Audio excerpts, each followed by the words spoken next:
Jack had wandered the hallways of the mansion for hours, each turn leading him deeper into the maze. The flickering candle in his hand barely pierced the heavy darkness, casting distorted shadows that danced along the walls. He couldn't shake the feeling that the portraits were watching him, their grimacing faces twisting with each step he took. The air grew colder, the mist rising from the floor, and Jack's heartbeat quickened as a low whisper echoed through the hall. Jack stepped into the living room, the weight of the mansion's history pressing down on him. The air was thick with the scent of mildew, and the silence was suffocating. He approached the massive mirror on the wall, its glass murky and ancient. As he stared into its depths, the fire in the distant fireplace flared up, casting an eerie glow. But the reflection in the mirror showed nothing but a void, a darkness that seemed to reach out to him, pulling him closer. The creaking of the stairs beneath Jack's feet was the only sound as he descended the grand staircase. The red curtains lining the walls swayed gently, though there was no breeze. With each step, the growl from below grew louder, reverberating through the staircase like the rumble of an awakening beast. Jack hesitated, sensing that whatever awaited him in the darkness below was far worse than anything he had encountered so far. The attic was a place of forgotten memories, where dust-covered toys and relics lay discarded and broken. Jack felt the temperature drop as he entered, his breath visible in the cold air. The shadows seemed to shift and move around him, forming shapes that whispered of past horrors. The rhythmic tapping from below the floor grew louder, more insistent, as if something was trying to break through the decaying wood. Jack entered the ballroom, the grand space now reduced to a decaying shell of its former glory. The chandelier above swayed gently, its crystals clinking like distant chimes.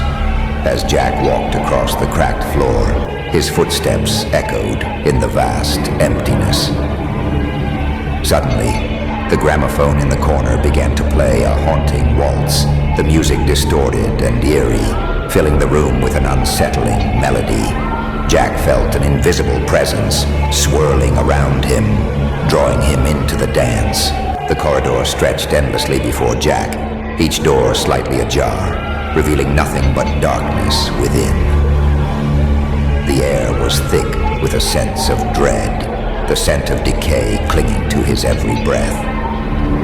As he moved forward, the whispers grew louder, each door seeming to release a flood of murmurs as he passed. He could feel the eyes of unseen figures watching him from within the rooms, their presence pressing against the walls, desperate to reach him. Jack cautiously entered the dining hall, where the table was laden with decaying food, swarming with insects. The chairs stood ominously turned away from the table, as if the diners had left in a hurry. Above him, the faded painting of a family stared down with hollow eyes, their twisted smiles growing wider as Jack stepped closer.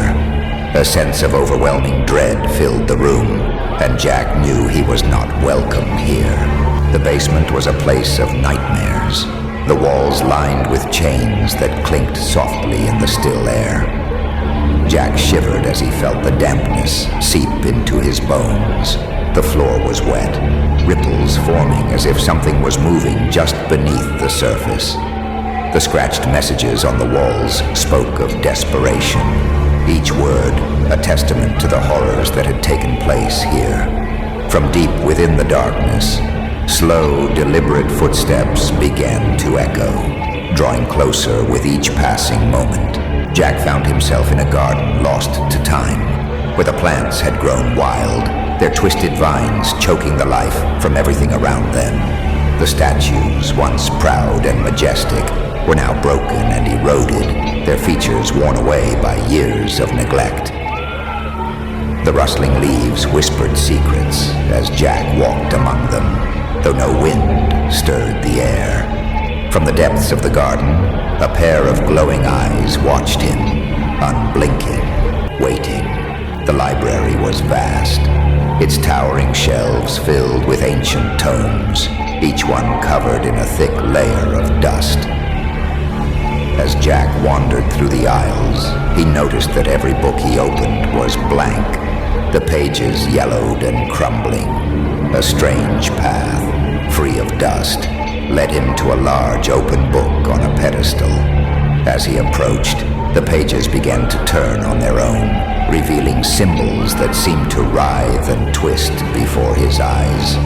The air grew heavy with the weight of countless forgotten stories, each one more terrifying than the last.